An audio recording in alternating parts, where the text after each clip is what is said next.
Guide करती रहती हैं, रोज़मर्रा की ज़िंदगी हो, प्रोफेशनल लाइफ से जुड़ी कोई बात हो। मैं डॉक्टर हूं तो मेरे लिए उनका एक जो फ़िक्रा था, ये मैं पहले भी कोट कर चुका हूं कि वो इबादत करने वाला डॉक्टर जो अपने मरीज़ के लिए मुखलिस नहीं, उसकी इबादत उसे कोई नफ़ा नहीं पहुंचाएगी। तो ये ऐसे ही है कि जी बादशाह से रियाया का पूछा जाएगा और डॉक्टर से मरीज़ का पूछा जाएगा। डॉक्टर साहब ने बड़ी प्यारी गुफ्तगू की। मेरे लिए सरकार का ये एक फ़िक्रा मुझे पुरुमीद कर देता है कि जितने भी अजीम काम है वो गैर अजीम ज़मानों में होते हैं। एक दिया काफ़ी होता है अंधेरे मिटाने के लिए। हूँ चराग दाग बना हुआ, सरे शाम जलता हूँ शौक से, मेरे पास आएंगे वो कभी जिन्हें एक सहर की तलाश है। तो हर वो मोहब्बत जो आपको अल्लाह के करीब कर दे, वो अल्लाह के रास्ते की मोहब्बत है और वो उसमें कोई शिरक नहीं है। इंसान की तमन्ना है तो शिरक है, रहमान की तमन्ना है तो ऐन ईमान है। और ये हज़रत वासिफ़ अली वासिफ़ रहमतुल्लाह के जो ऑडियोज़ हैं ना, वो आपको अपनी ज़ात के साथ मुखलिस कर देते हैं। रसूलुल्लाह सल्लल्लाहु अलैहि वसल्लम की हदीस है कि जिसने अपने आप को पहचान लिया उसने अपने रब को पहचान लिया। तो अपने आप को पहचानने के लिए, अपने ज़ात के साथ मुखलिस होने के लिए उस्ताद का होना बहुत ज़रूरी है। यकीन जाने कि हमारी परेशानियाँ हमारी गलत फहमियाँ हैं, कोई तो हो जो हमारी गलत फहमियाँ दूर करे। ख्याल बदल जाए तो मंज़र बदल जाता है। भाई साहब का एक बड़ा प्यारा फ़िक्रा है कि जिसका जो ख्याल है उसका वही हाल है। ख्याल अच्छा है तो हाल भी अच्छा है। और अल्लाह की नेमतों में सबसे बड़ी नेमत हुस्न ख्याल है। ये उस दिन भी मैं डिटेल में नहीं जाऊंगा, पेशेंट्स होते हैं, लेकिन मैं उनसे इजाज़त लेता हूं कि उनका ये जो आप बीती है वो मैं लोगों से शेयर करूं ताकि लोगों में उम्मीद बढ़े।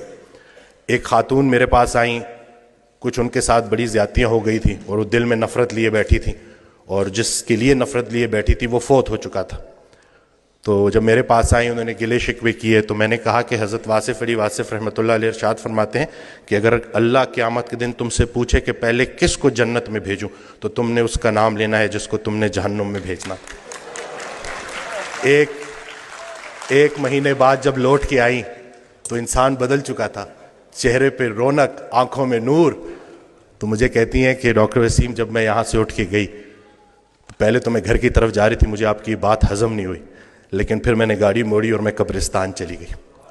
और मैं उसकी कब्र के सामने खड़े होकर मैंने कहा कि जो तूने मेरे साथ किया माफ़ी के काबिल नहीं है, लेकिन जा, तुझे अल्लाह की रज़ा के लिए माफ़ करती हूँ। और कहती हैं कि उस रात में इतनी मीठी नींद सोई कि मुझे दवाई लेने की ज़रूरत भी नहीं पड़ी।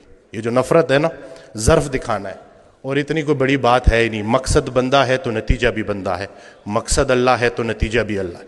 तो सबसे पहले तो हमने अपनी तवक्कुआत को मोमिन करना है, ज़िंदगी मोमिन हो ही जाएगी। असल में हमारी तवक्कुआत मोमिन नहीं हो रही, हमने एक्सपेक्टेशंस इतनी बढ़ा दी हैं, हर किसी से हम तवक्कुआत रखते हैं सिवाय अल्लाह के।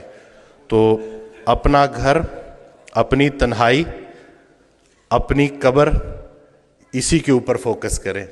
हर इंसान से उसका अपना पूछा जाएगा।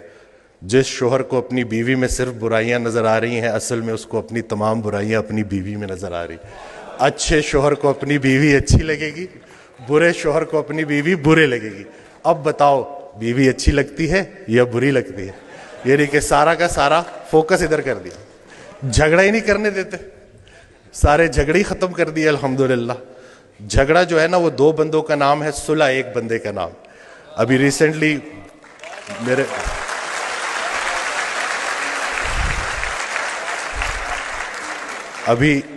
मेरे साथ एक वाकया हुआ। मैं गाड़ी रिवर्स करा तो वो ब्रांड न्यू गाड़ी थी, वो लग गई। वो पीछे सा गलती मेरी थी, तो मैं उतरा तो वो बड़े गुस्से में मेरी तरफ आए। तो मैंने फ़ौरन माफ़ी मांग ली ना कि मुझे नज़र नहीं आया, मैं बहुत माज़रत करता हूँ, और बहुत ज़्यादा मैंने उनसे माफ़ी ना। तो अभी वो गुस्सा उनका एकदम से उतर गया। कहते हैं आजकल माफ़ी कौन मांगता है? तो मैंने कहा जी वो नुकसान छोड़े, नुकसान को अपना नंबर दे और राब्ते में रहेंगे। तो मेरा बड़ा दिल था मैं उनको बोलूँ कि अगर कोई माफ़ी मंगवाने वाला पीछे खड़ा हो तो बंदा ज़रूर माफ़ी मांगता है। तो किसी के हवाले से ज़िंदगी गुजारना कितनी आसान हो जाती है, अगर हमें पता चल जाए तो हमारे सारे झगड़े ख़त्म हो जाए। मैं तो जो मैंने ऑडियोज़ में जो सुना है ना कि जिन्हें हम रुखसत करते हैं वही हमारा इस्तकबाल करेंगे। तो हज़रत वासिफ़ अली वासिफ़ रहमतुल्लाह अलैह की मैं ऑडियो सुनता हूँ, तो उसमें उन्होंने जो हमारा फोकस ही चेंज कर दिया है कि जब हम वहाँ पे जाएंगे तो जिनको हम पीछे छोड़ के आए थे वो हमें आगे मिलेंगे।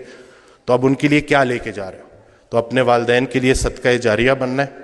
और ये छोटी सी ज़िंदगी है, اس میں الجھنا نہیں ہے. آسانیاں دو آسانیاں ملیں گی. ہر وہ نیکی جو تم دوسرے کے ساتھ کرتے ہو اصل میں اپنے ساتھ کرتے ہو. ہر وہ بدی جو تم دوسرے کے ساتھ کرتے ہو اصل میں اپنے ساتھ کرتے ہو. اسلام کوئی بات نہیں ہے جو پڑھ کے سنانی ہے، اسلام ایک کام ہے جو کر کے دکھانا ہے. تو اللہ پاک ہمیں استقامت دے کہ یہ نوجوان ہمارے سامنے جو بیٹھے ہوئے ہیں انہوں نے ہی ہمیں ریپلیس کرنا ہے. اور میں یہ کہتا ہوں کہ اگر کچھ پرسنٹیج ہی پاپولیشن کی اگر شعوری سطح پہ جتنی لیول آف کانشیسنس بڑھے گی اتنی کریج آف فارگیونیس بھی بڑھے گی. اور حضرت واصف علی واصف رحمۃ اللہ علیہ کا بڑا پیارا فکرہ ہے کہ میری بیسک تعلیم یہ ہے کہ سب کو معاف کرو.